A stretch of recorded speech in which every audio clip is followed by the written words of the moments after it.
Go. 5, 4, 3, 2, 1. Okay, wait, I have to do it again. I'm muting myself. Okay, do it again. 5, 4, 3, 2, 1. Today's date is April 13th, 2024. My name is Georgia Tuvell, and I'm a fifth grade student at Patricia Beth Elves, Connecticut. Today I will be interviewing my Nana, whose name is Jeannie Tuvell. This interview is being recorded by the Oral History Archives of the Jewish Historical Society of Fairfield County.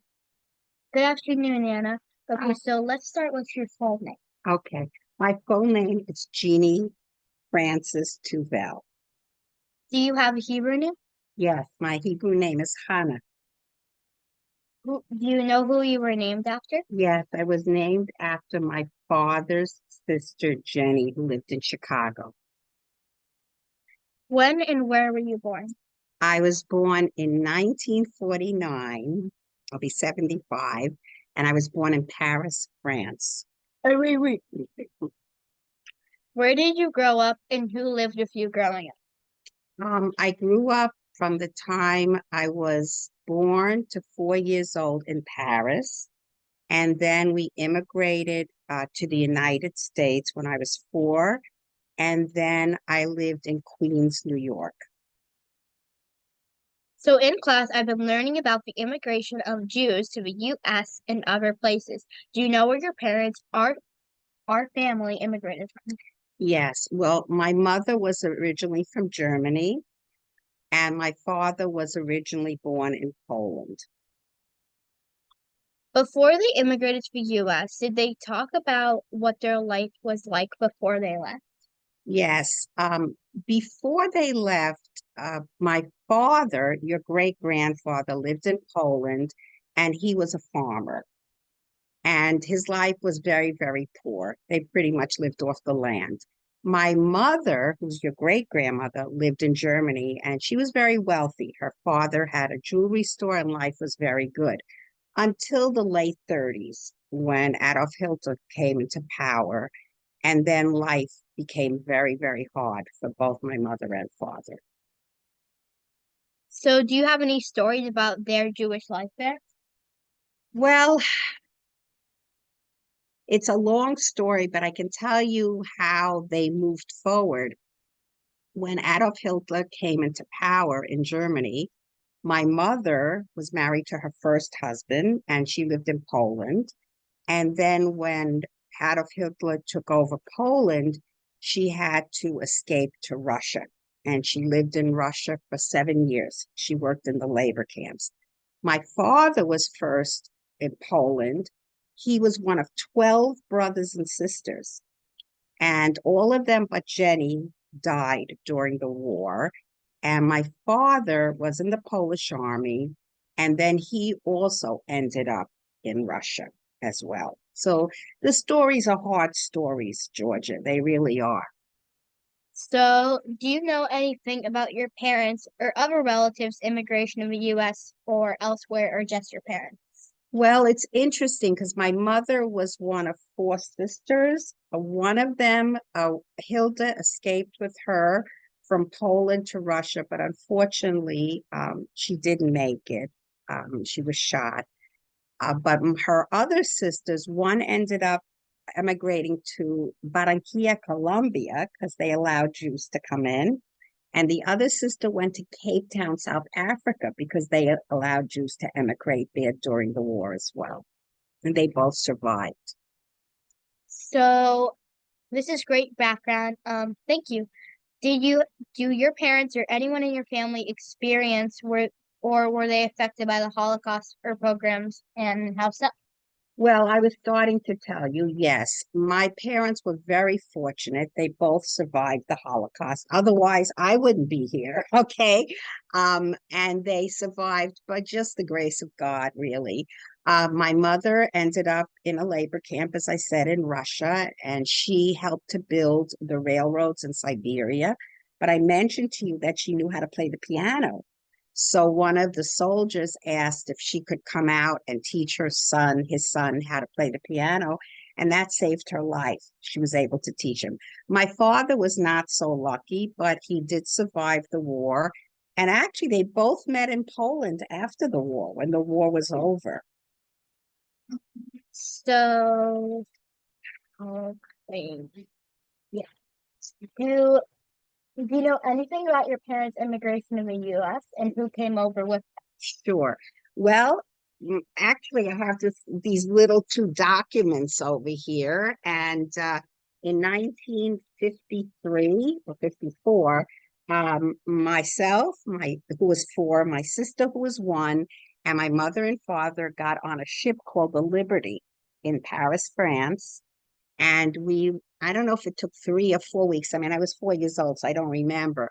But we ended up on this ship, and this ship brought us into New York Harbor. And that was the first time I got to Ellis see the Island? statue. Yeah.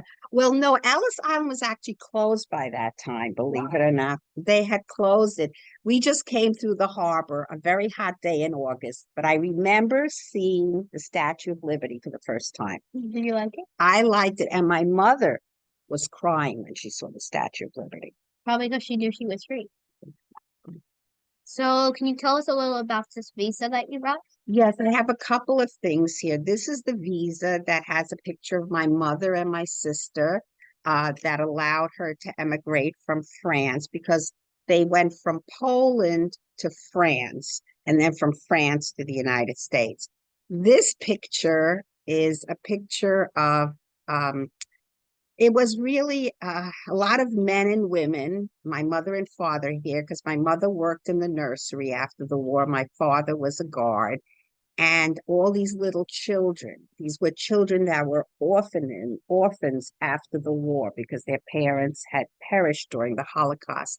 And these children actually went on the ship that went to Israel when Israel was first founded. And this is where my mother and father found each other and fell in love. That's pretty cool. Yeah. So, there's one more object that I think you brought with you. Yes, And what is it? And can you tell me a little about it? I would. And I'm going to give this to you one day, Georgia, so you can take care of it also. And I know you will. This is a Torah, and the words are written in French. It's a little mini Torah because my father and my mother, many of the Torahs were destroyed in Europe. I think you remember a lot of the synagogues were burning. In fact, your grandfather, your great grandfather, went into one of the synagogues to save it. But anyway, the Torah was very important because it's the history of the Jewish people. So when they came to France, in order to make some money, they worked flea markets. You know what a flea market is. And my father saw this little Torah and he brought it with him from France to the United States because they lost everything in the war. So they had nothing left, nothing except a few pictures. And when he saw this Torah, he felt very grateful that he was alive, and you can see it's very, very, very old. But it means a lot to me because it was part of my father and maybe generations before that, you know? So, I'm pretty sure there's one more photo that you Yes. wanted to share with You have a good memory, Georgia. This is a picture. This is a picture of myself. I was 4 years old there, my sister who was one, and my mother. This is our immigration picture. This is what I looked like when I came to America for the first time, a big bow in my head. But that was our immigration picture. So it means a lot to me and it hangs in my bedroom. So, can you tell us a little about the pictures on the side? Those are just pictures of all of us together in the United States. You know, my mother took a lot of pictures of my sister and I. She never thought she would have children because she was 40 when she had me and she was 43 when she had my sister. And she thought after the Holocaust she would never have another family, but she did. So these pictures just represent a happy family in the United States, to be honest. So, do you know how old all this stuff is? Well, I got to figure I'm 75 years old. So these pictures, I don't know, they're somewhere between 75 and 100 years old. That's a long time. Yeah, it's a little older than you. So, um, now I would like to ask you few questions about your life growing up. Okay. So, what was it like, and can you describe a little bit more detail about your childhood, home, neighborhood, friends, and family? More like the U.S. Right. So when we came to the US, we lived in Queens, and I had a very normal childhood. Of course, I didn't know how to speak English, and we moved into a very multi-ethnic community. So I felt very different. But within a year in kindergarten, I learned English, and I used to play Bambi outside. We used to make mud puddles, and I used to love to roller skate in the street. And my mother would always call me to come in, but I never wanted to come in. So, how did your parents make a living? Well, my mother worked in a bakery because she never wanted to starve again. Yes, I know. That's where you get your taste for brownies because she felt she hadn't had food for 7 years. So she wanted to work in a bakery. And my father, who didn't speak English and was really just a farmer, ended up being a handyman. That's what both of them did. So, what did you and your sister do with your childhood friends with them? We just really, we didn't have these electronic things. We used to play school, we used to play house, we used to run around in the lots and make believe we were Bambi, that we were deers and things like that. I know it sounds crazy, but that's what we used to do. And I went to camp. I went to camp and I used to love going to camp. So, now I want to ask you about okay, so when you were a kid, who grew up with you, and did you like when they grew up with you? Yes, I grew up with my sister and we're 4 years different. So yes, I loved growing up with her.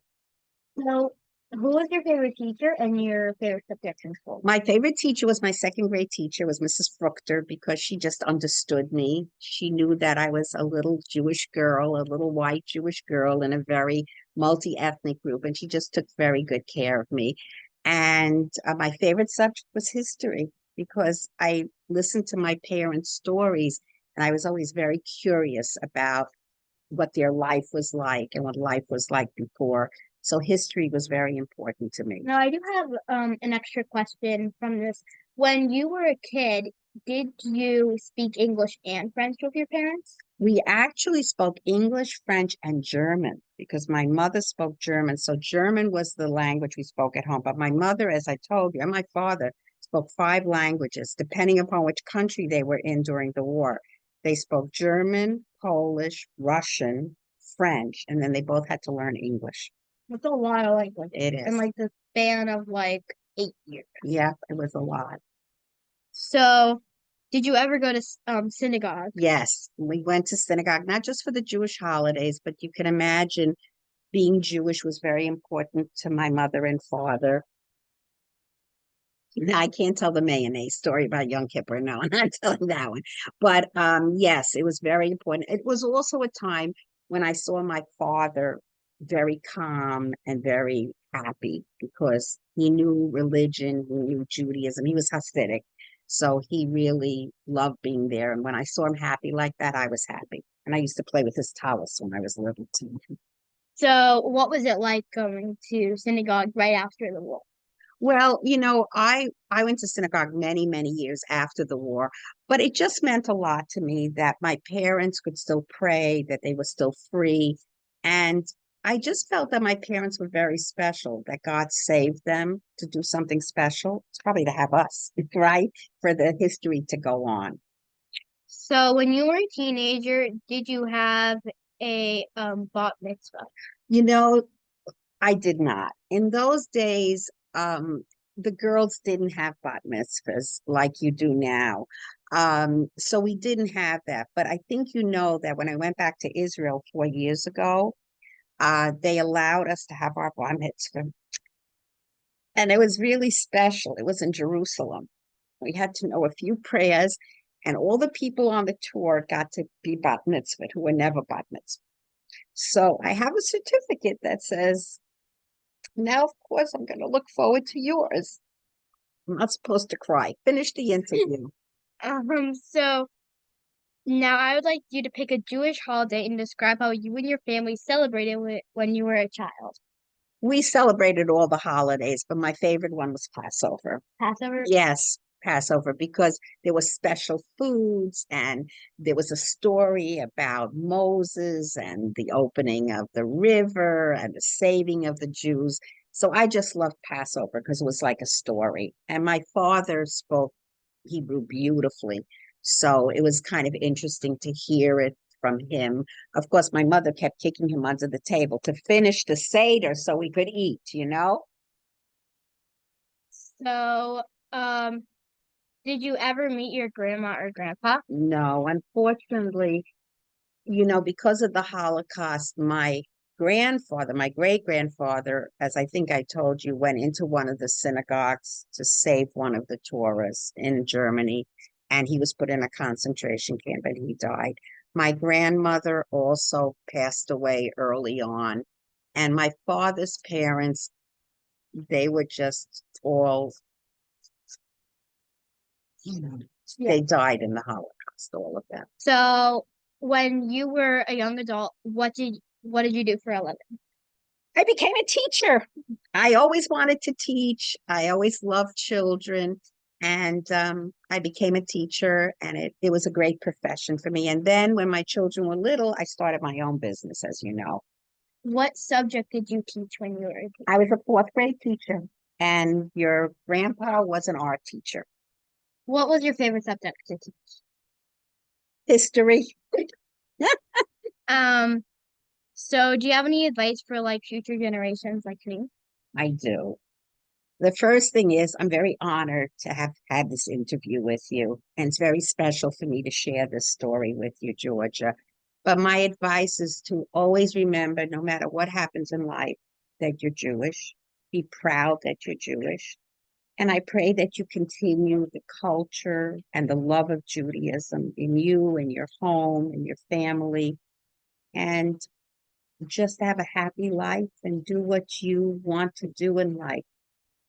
And always try to see if you can make someone else's life have purpose as well, not only your own. And then you'll feel like you've accomplished something. So I want to thank you for letting me do this interview with you, Nana, and I love you. I love you too. Mwah. Go over there, Nana. The little pause button. I know it's got a good. I'll